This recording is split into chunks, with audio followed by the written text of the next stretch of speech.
અમદાવાદના વિરમગામ શહેરમાં પૂરના પાણીથી હાલાકી વધી છે, જ્યાં વરસાદ બંધ થયાના 48 કલાક બાદ પણ ઠેર ઠેર જળબંબાકારની સ્થિતિ આપ જોઈ રહ્યા છો, જ્યાં વિરમગામના વોર્ડ નંબર 2માં લોકોના ઘરમાં હજુ પણ પૂરના પાણી ભરાયેલા છે। આ દ્રશ્યો આપ જુઓ। ઓરાની ચાલી સહિતના સ્થળોએ પાણી ભરાતા રહીશો પરેશાન થઈ ગયા છે। તંત્ર દ્વારા પાણી નિકાલની કોઈ વ્યવસ્થા ન કરાઈ હોવાનો આક્ષેપ થઈ રહ્યો છે। બરોબર, અહીંયાથી એક વીકથી મારા ઘરની અંદર પાણી કેળ હમણું પાણી, તોય કોઈ તંત્રવાળા બેદરકારી કોઈ જોવા આવતું નથી। અમારા જમવાની સમસ્યા, ગેસનો બાટલો ખુલ્લી, ચૂલા પલળી જમાં રાંધીને ખાવાનું શું સાહેબ?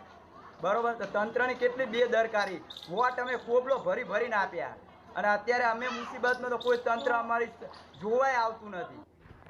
સ્થાનિકોનું કહેવું છે કે ઘૂંટણ સમાણના પાણી વચ્ચે અવરજવર માટે પણ હાલાકી વેઠવી પડતી હોય છે। સાથે સતત પાણી ભરાઈ રહેવાને કારણે વીજળી પણ ગુલ થઈ ગઈ છે, જેને લીધે લોકો પરેશાન છે। પાણી નિકાલ કરવામાં આવે, વીજ પુરવઠો ફરીથી પૂર્વવત કરવામાં આવે તેવી માંગ ઉઠી છે। 12 દિવસથી અમારે અહીંયા પાણીનો ભરાવ છે, કોઈ કાઉન્સિલર કે કોઈ રાહદારી કોઈ જોવા આવ્યા નથી। અને બીજી સમસ્યાઓ કે અહીંયા સ્ટ્રીટ લાઇટ પણ નથી, તો અમારે નોકરી જવાની તકલીફ સવારે વહેલી પડે છે। તો રસ્તો બી નથી, જો રસ્તો હોય તો અમે સરખી રીતે ચાલીને નોકરી જઈ શકીએ।